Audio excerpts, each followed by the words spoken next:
ব্যক্তি আল্লাহ নবীর পাশেই, নবীর সাথে আরাফার ময়দানে অবস্থান করতেছে। ইজওয়াকা মিন রাহিলাতিহি, হঠাৎ ওই লোকটা তার বাহন থেকে মাটিতে পড়ে গেছে, বাহন থেকে মাটিতে পড়ে গেছে।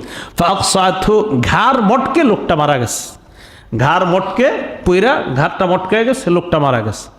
ফাকালা রাসূলুল্লাহ সাল্লাল্লাহু আলাইহি ওয়াসাল্লাম, আল্লাহ নবী বললেন, ইগসিলুহু বিমাইন ওয়া সিদরিন, তাকে বরই পাতা এবং পানি দিয়ে গোসল করাও। ওয়াকাফিনুহু ফি সাওবাইনি, তাকে দুইটা কাপড়ের মধ্যে কাফন দাও। বলেন তো পুরুষকে কাফন দেয় কয় কাপড়ে?